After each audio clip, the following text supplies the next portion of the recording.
All right, here we go. You're watching Minnesota Vikings Now by Chat Sports. Chase Sr. here with you. Hope all of Vikes Nation is having a fantastic week. Loaded show coming your way, but before we start, you sipping the purple Kool-Aid? You pumped up about this football team, new regime, a lot of things to be excited about. If that's the case, I want you to hit that thumbs up icon and like the video. Minnesota entering a critical year. Kirk Cousins has the opportunity to ball out with one of the best wide receiver tandems in the National Football League. You have your new head coach. Hopefully this defense is improving.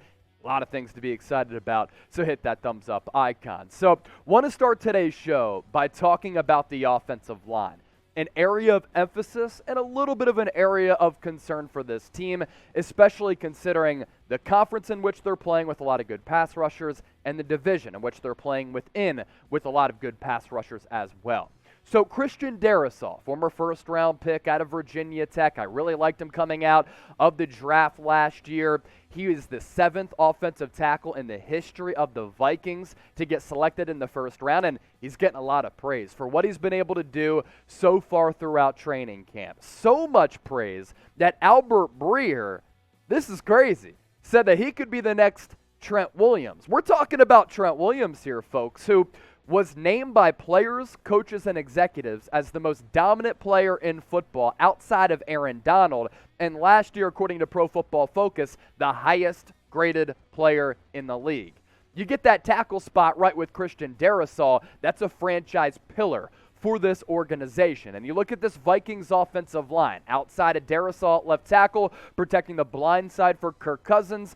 Some questions here, especially at that center spot, which we'll get to coming up. Garrett Bradbury, we're going to talk about Jesse Davis, Ingram as well. But you look at Darrisaw's Pro Football Focus grades from a year ago. There is certainly room for improvement, but for an offensive tackle to get thrown into the thick of things right out of college, the early years could be a little bit rocky, but you work on your frame, you work on your body, you perfect that technique, and then all of a sudden, like Trent Williams, who was a late bloomer, you start rounding into form and you can be a dominant guy holding it down on that left side. So his Pro Football Focus grades last year, as you just saw, solid. They can get better, some sacks allowed, some pressures allowed in pass coverage, but he has all of the makings of being a very, very good offensive tackle. Am I going to compare him to Trent Williams, who steadily for about a decade has been one of the best in the NFL? Not sure about that, but if it ends up working that way for Minnesota, that would give the Vikings two solid tackles, two anchors along this offensive line, and a building block for this franchise.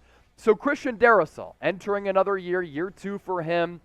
What is your confidence level that he can live up to the hype and continue to translate what he's doing on the practice field at training camp to the actual game field once preseason and the regular season comes along? Scale it for me from 1 to 10.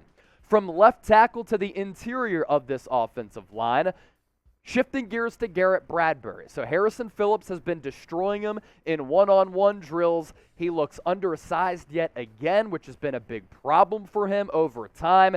And this center spot, centering it and snapping it to Kirk Cousins. Right now, the biggest weak spot on this Vikings offensive line. But we kind of have a conspiracy theory about what we think might be going down along the trenches, especially on the interior offensive line, and we'll get to that coming up around the corner. It does have to do with Chris Reed, the former UDFA, who has actually been performing pretty well in training camp thus far. But there's also this. Let's break it down. Rookie Ed Ingram, top 60 pick, took reps at right guard with the ones. Chris Reed, on the other hand, the journeyman, UDFA, trying to prove himself to this organization right now, has been playing center with the twos. Why isn't Chris Reed playing guard? He's a little bit of a hybrid and can play both. Let's pull up the picture from Brian Windhorst. We're going to put on our tinfoil hat here. Why wouldn't Chris Reed be taking reps at right guard? Well, of course, you want Ingram to work out because he's a top 60 pick, but if the struggles continue along that starting center position, could there be a little bit of a change? And could Chris Reed take over for Bradbury? Let's keep an eye on that. Let's continue to monitor that situation along this offensive line. And if that ends up ringing true and it comes to fruition, That's why you subscribe to the channel, because who's doing it like we're doing it on top of all the best coverage that we're giving you? Better center. Who do you think it is? I want you to embrace debate here. I want you to get into the shoes of a scout. You play the role of general manager. CR for Chris Reed, GB for Bradbury. A lot has been invested in Bradbury over time, but if Chris Reed works out better, he's the better player, it's all good at the end of the day. Got to protect Kirk Cousins in this passing game, and oh yeah, Dalvin Cook at the running back spot. Got to open up lanes for him as well. Coming up next on the show, unfortunate news, of course, is Irv Smith Jr. injured yet again. We're going to tell you about a replacement who we think could at least help fill the void while Irv Smith is out, and then once he comes back, can give the Vikings a pretty solid depth piece. But first, if you subscribe to the channel, I'm hearing this. It's coming from Minnesota. Irv will stay healthy the entire season if you subscribe to the channel. YouTube.com/Vikings today, or hit that red subscribe button down below. Producer Seeps, he's a diehard Vikings fan. I think you're going to see him on here at some point on camera, but he's been doing a great job carrying this channel after producer Jack. So make sure you subscribe and show some love if you haven't already done so, because we're giving you the best coverage on the Vikings. As for that backup tight end, or until Smith comes back, maybe a starting tight end, it's a guy who's well accomplished. We're talking about Jared Cook here. So last year, played for the Los Angeles Chargers, was pretty solid with Justin Herbert. A couple years before that, played with the New Orleans Saints, and is still an elite red zone threat. And yes, he's 35 years old. He's still available for a reason, but it's not really your typical 35-year-old. He's actually aged pretty gracefully.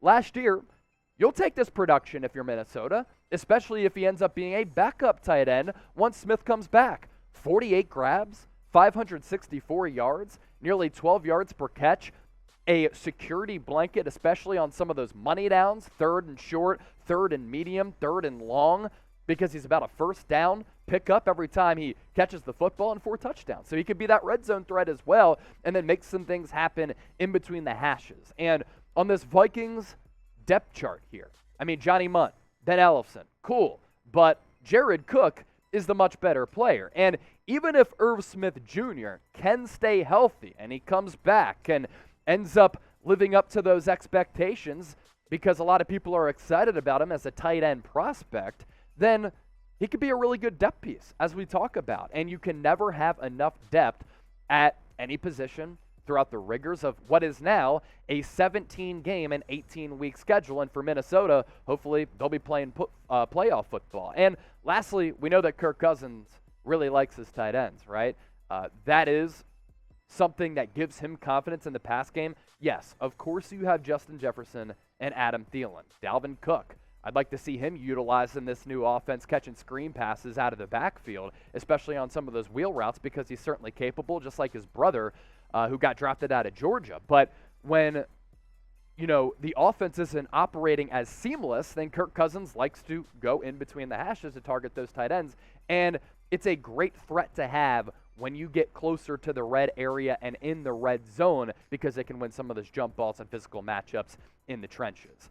Lastly, hey, make sure you subscribe to the channel. Type skull if you're already subscribed. Greatly appreciate all of you for tuning into today's show. I came into work. You don't see me on this channel often, but I was already rocking a purple shirt. So it was destiny that I hosted today's program. Hope you enjoyed it. Make sure you subscribe, and we'll see you next time.